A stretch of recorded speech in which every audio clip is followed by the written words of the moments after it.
আমার যারা ভিউয়ার আছেন, যারা সাবস্ক্রাইব করেছেন, বা তার আগে আমি যখন বিভিন্ন সময় টেলিভিশনগুলোতে রাজনীতিক ব্যক্তিত্বদের নিয়ে টক শো হোক বা 1:1 হোক বা খবর হোক, যখনই করেছি দেখেছি রাজনৈতিক বিষয় নিয়ে বক্তব্য অনেকে পছন্দ করেন এবং তারা সেটা জানান বিভিন্নভাবে। তাই রাজনৈতিক বিষয় নিয়ে যে আপনাদের কাছে এই যে সমস্ত বয়ানগুলো দিচ্ছি সেগুলো কেমন লাগছে অবশ্যই জানাবেন এবং সাবস্ক্রাইব করবেন। রাজ্য রাজনীতির এই মুহূর্তে সবচেয়ে গুরুত্বপূর্ণ ঘটনা কি? কেউ বলবেন কেন এসআইআর নিয়ে মুখ্যমন্ত্রী মমতা বন্দ্যোপাধ্যায় সুপ্রিম কোর্টে গিয়ে যে ঐতিহাসিক সওয়ালটা করেছেন, তারপর থেকে বাংলার রাজনীতিতে এক অন্য বাতাস বয়ে যাচ্ছে। মমতা বন্দ্যোপাধ্যায় বিরোধী রাজনৈতিক নেত্রী হিসাবে তিনি সফল হয়েছিলেন কেন? জনতার মাঝে গিয়ে দাঁড়িয়েছিলেন। তার আগে বাংলায় যখন জ্যোতি বসু 1977 সালে মুখ্যমন্ত্রী হিসাবে এলেন, তার আগে একটা দীর্ঘ ধারাবাহিক সংগ্রাম ছিল। উদ্বাস্তুদের নিয়ে সংগ্রাম, শ্রমিক শ্রেণীকে নিয়ে সংগ্রাম এবং বাংলার কৃষকদের নিয়ে অধিকারের আন্দোলনের ক্ষেত্রে সেই সময় সিপিআইএম সংসদীয় পথে সবচেয়ে বেশি উল্লেখযোগ্য অবদান রেখেছে, একথা তো কেউ অস্বীকার করবে না। তার ফলাফলও তারা পেয়েছিল। অপেক্ষা করতে হয়েছিল অনেকদিন, ঠিক যেমন ভাবে মমতা বন্দ্যোপাধ্যায়কে 1998 সাল থেকে 2011 লাগাতার বামফ্রন্টের বিরোধিতা করতে গিয়ে তিনি রাজপথে নেমেছেন, মানুষের সাথে মিশেছেন, মানুষকে সঙ্গে নিয়ে তিনি রাজনৈতিক আন্দোলনের নেতৃত্ব দিয়েছেন। হাসাহাসি অন্যের ক্ষেত্রেও যেরকম হয় তার ক্ষেত্রেও হয়েছিল, কিন্তু সেগুলো তো ধোপে টেকে না, টেকেও নি। তাই মমতা বন্দ্যোপাধ্যায় যখন সুপ্রিম কোর্টে গিয়ে সওয়াল করছেন, তখন অনেকে আশ্চর্য হলো। তারা তাকে যারা চেনেন তারা জানেন যে আগেও তিনি করেছেন এই ধরনের সওয়াল। ভিখারি পাসওয়ান মামলায় তিনি সওয়াল করেছেন, সাংবাদিক সৌমেন দত্তর জামিনের জন্য তিনি হাইকোর্টে দাঁড়িয়েছিলেন, চুচুড়া কোর্টে তিনি গেছেন। বিভিন্ন ব্যক্তিবর্গের বিভিন্ন রকম অত্যাচারের কাহিনী যখনই তার কাছে এসেছে তিনি মামলায় এগিয়ে গেছেন। সেই পুরনো অস্ত্রে তিনি শান দিয়েছেন। এবার হচ্ছে গোটা দেশ এবং বিদেশের নজর তার উপর এসে পড়েছে। আর ঠিক তখনই রাজ্য রাজনীতিতে একটা বড় রকম ঘটনা ঘটে গেছে। সেই ঘটনাটা কি? ঘটনাটা হচ্ছে 2016 সালে যে মধুচন্দ্রিমা শুরু হয়েছিল, যা কালক্রমে একটা বেশ ভালো ঘনীভূত রূপ নিয়েছিল কংগ্রেস এবং সিপিআইএম এর গাঁটছড়া, এবং সিপিআইএম কার্যত বামফ্রন্টকে বাধ্য করা যাতে কংগ্রেসের সাথে এই গাঁটছড়ায় তারাও যুক্ত হয়। ফলাফল শূন্য। 2021 বিধানসভাতে শূন্য, 2024-এও শূন্য। যখন একদিকে সুপ্রিম কোর্টের এই ঘটনা, অন্যদিকে হচ্ছে এই ঘটনার মধ্যে মমতা বন্দ্যোপাধ্যায় আরও একটা মাস্টার স্ট্রোক দিলেন। তার যে সবচেয়ে বড় ভোট ব্যাংক সেটা হচ্ছে মহিলা, তাদের যে লক্ষ্মী ভান্ডার সে টাকা বাড়িয়ে দিয়েছে। আর তারপরে শুরু হয়ে গেছে রীতিমতো দোলাচল। সেলিম সাহেব তিনি এক সময় যুব ফেডারেশনের নেতা ছিলেন, যে সময় বামফ্রন্ট কেন্দ্রবিরোধী আন্দোলন তীব্র থেকে ক্রমশ আস্তে আস্তে হালকা হচ্ছে। তারপর তো সেই রাজনৈতিক আন্দোলন অনেকটাই কমিয়ে দিয়েছিল, অনেকটা তখন হচ্ছে নগরায়নের দিকে নজর দিল, প্রমোটার রাজ তৈরি হলো, বেকার যুবকদের চাকরি বাকরি দিতে না পেরে কলকারখানা তার আগে বন্ধ হয়ে গেছে, না দিতে পেরে তাদের ইট বালি চুনসুরকির সাপ্লাইয়ের লাইন, এবং কৃষকের থেকে জমি নিয়ে শিল্প গড়া এবং দরকার করলে জোর জুলুম করে সেটাকে যদি অধিকার করা যায়, এগুলোই তো রুটিন কাজ হয়েছিল। সেই সময় দেখুন মোহাম্মদ সেলিম, অশোক ভট্টাচার্য, গৌতম দেব, মানব মুখোপাধ্যায়, এই যে নেতারা ছিলেন তাদেরকে নিয়ে প্রচুর আলোচনা হতো। সাংবাদিকদের কাছে অত্যন্ত ভালো টপিক ছিল তাদের জীবনযাত্রা, কথাবার্তা, তারা কি করছেন।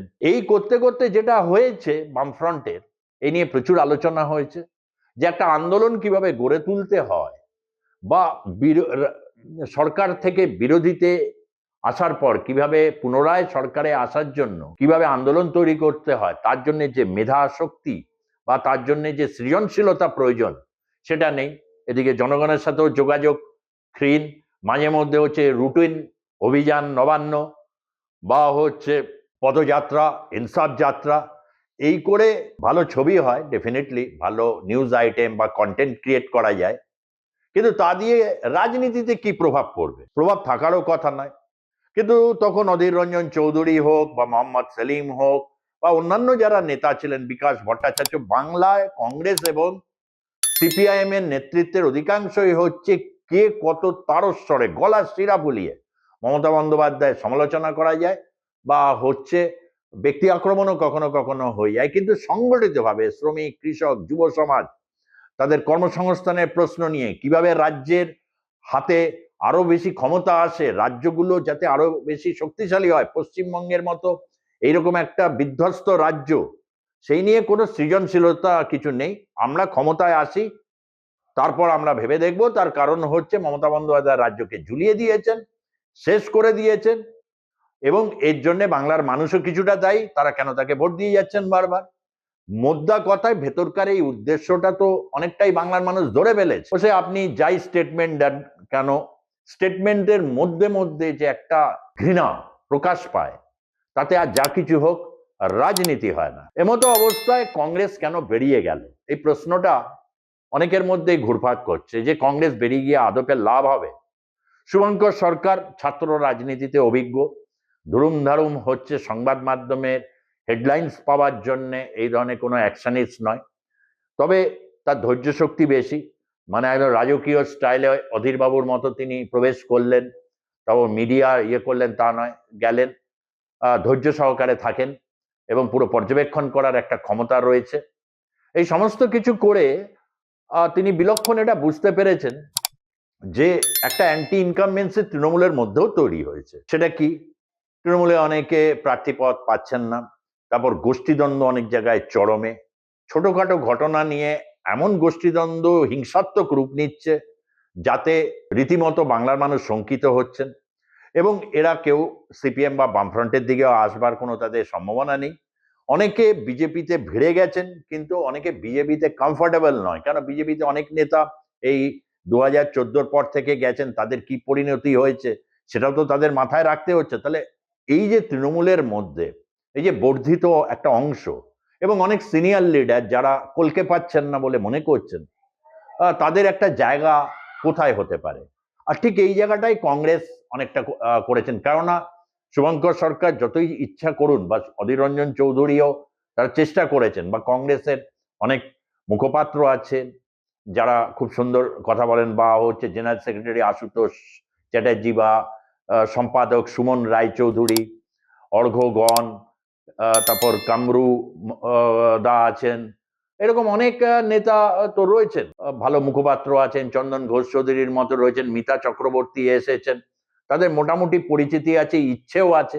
কিন্তু একটা সংগঠনের জোশ আনতে গেলে অনেক সময় কংগ্রেসকে দিতে হবে, তার কারণ দীর্ঘদিন বামফ্রন্টের সাথে থাকা, তার আগে বিভিন্ন জোট বদল, এই সমস্ত করে কংগ্রেস সংগঠনের যেটুকুনি ক্ষয় হয়েছে সেটাকে রিভাইটালাইজ করার জন্য একদিকে যেরকম এই ধৈর্য ধরে অপেক্ষা করা, আরেক দিকে হচ্ছে সুযোগ সন্ধানী হওয়া। এই যে সুযোগ সন্ধানী হওয়ার কথাটা বলছি, তৃণমূলের মধ্যে যে অ্যান্টি সেখানে ইনকামবেন্সির মতো পরিস্থিতি তৈরি হয়েছে, একটা কিছু কিছু জায়গায় একদম ইমপ্লোশন হচ্ছে গোষ্ঠীদ্বন্দ্বের কারণে, তাদের একটা সেফ অ্যাকোমোডেশনের দরকার আছে। সেটা বামফ্রন্টের সাথে সিট শেয়ারিং হলে তাদের নানা ফরমান আছে, সেই ফরমান মনে চলে তাদের কোনো জায়গা হতো না, ফলে অনেকেই কিন্তু বিজেপির দিকে যাচ্ছিলেন। লক্ষ্য করুন তারপরে যা ঘটনা, আমি অনেকগুলোই ছবি পেয়েছি, অনেকে কিন্তু যোগদান করছেন, এবং কিছু কিছু জায়গায় মেন স্ট্রিম সংবাদ মাধ্যমগুলোতে সেগুলো খবরেও আসছে। এটা কিন্তু একটা বলা যেতে পারে শুভঙ্কর সরকার এতে একটা দান দিয়েছেন, একটা তিনি স্ট্র্যাটেজি নিয়েছেন, তার একটা লক্ষ্য নিঃসন্দেহে রয়েছে। ট্যাকটিক্যালি আপাতত এই নির্বাচনে তারা আলাদা ঘোষণা করেছেন, এবং তার সাথে এই স্টেটমেন্টও দিয়েছে যে নির্বাচনে সাফল্য পেতে হবে বলে কি যাত্রার সাথে হাত ধরতে হবে। পরিষ্কার ইঙ্গিত হচ্ছে হুমায়ুনের দিকে। হুমায়ুন তিনি বাবরের খোঁজ করছেন, মানে বাবরি মসজিদ তিনি বানাবেন ঠিক করেছেন সীমান্তবর্তী এলাকায়। বাংলার রাজনীতিতে এই যে একটা প্রবল মেরুকরণ করে দিয়ে সেলিম সাহেব তার মন বুঝতে বাড়িতে গেছিলেন, এবং তারপর থেকে সিপিএম এর অন্দরমহলে এটা নিয়ে ব্যাপক চর্চা হচ্ছে। অতীতে যে যে চর্চাগুলো বিভিন্ন বিষয়ে হয়েছে, যেমন অতীতে সুভাষ চক্রবর্তীকে নিয়ে রাজ্য কমিটি বিভিন্ন সময় বসেছে, তার সেই বিখ্যাত স্টেটমেন্ট, আমি আগে ব্রাহ্মণ তারপর কমিউনিস্ট, তারপর হচ্ছে তার তারাপীঠে যাওয়া, বা রেজ্জাক মোল্লা যিনি হচ্ছেন হজ করতে গিয়েছিলেন, সেই রেজ্জাক সাহেব, এগুলো নিয়ে বিভিন্ন সময় হয়েছে, বা ফরওয়ার্ড ব্লকের সাথে কমল ঘোষ সাথে জ্যোতিবাবুর আচ্ছা যতীন চক্রবর্তীর সাথে যে ঘটনা নানা কিছু হচ্ছে, কিন্তু এই ইস্যুতে রাজ্য কমিটিতে রীতিমতো কিন্তু একটা শোরগোল পড়ে গেছে। সেলিম সাহেব পরবর্তী বলেছিলেন তিনি হুমায়ুনের মন বুঝতে গিয়েছিলেন। হুমায়ুনের মন বুঝতে সেলিম সাহেব উপস্থিত হচ্ছেন। হুমায়ুনের তাতে রেটিং ভালো তৈরি হয়েছে। হুমায়ুন আরো বেশি আত্মবিশ্বাস হয়ে বলছেন বাংলার মুখ্যমন্ত্রী তিনি হবেন। নানা রকম প্রলাপ তিনি বকতে শুরু করে দিয়েছেন, এবং অনেকে তার হয়ে অঙ্ক করতেও শুরু করে দিয়েছেন যে বিহার বা এগুলোতে তারা নাকি অঙ্ক মিলিয়ে দিয়েছেন, এখানে একদম মুসলিম ভোট বেরিয়ে যাবে তৃণমূলের থেকে, নানা রকম গল্প যা 2019 সাল থেকে শুরু হয়েছে, আরো পল্লবিত হতে হতে 2026-এ সেই জায়গায় এসেছে। কিছু হবে আপনাদের মনে হয়? বাংলায় এই পোলারাইজেশন রাজনীতিতে বরঞ্চ ইতিহাসে এটা থেকে যাবে যে সেলিম সাহেব মন বুঝতে গিয়েছিলেন। আগে বামফ্রন্ট কর্মীদের মনটা বুঝুন, বা বাংলার মানুষ কি চায়। আর এরকম আবহে যখন 1946 সালে যে কলকাতা দাঙ্গা, নোয়াখালী দাঙ্গা, সেই সময় সিপিআই এর ভূমিকা, এগুলো তো এখন ইউটিউব ফেসবুকে একেবারে প্রচুর পরিমাণে এই ধরনের ভিডিওগুলো রয়েছে। সেসবগুলো কি কিছু স্টাডি করেননি? আপনার মতো এত দিনের সাংসদ নাকি পশ্চিমবঙ্গ বিধানসভায় এন্ট্রি পাওয়ার জন্য গতবার নৌসাদকে দিয়ে হয়নি, তাহলে নৌসাদ আর হচ্ছে হুমায়ুন আর বাকি থাকলো যে মিমের ওয়েসি। এটা রাজনীতি? এটা বাংলার যারা বামপন্থী ব্যক্তিত্ব তারা মেনে নেবেন? কোনোদিন মানতে পারেন? 46-এর অভিজ্ঞতা, সিপিআইয়ের কি ঘটনা, যারা সিরিয়াস লেভেলে চর্চা করেন তারা তো জানেন। সুতরাং ভেবে দেখুন, এই ভাবা দেখার জন্য এইটা রয়েছেন। আমি আমার পর্যালোচনা দিলাম, ভবিষ্যতে আবারও দেব। অবশ্যই চ্যানেল সাবস্ক্রাইব করবেন। ধন্যবাদ, নমস্কার।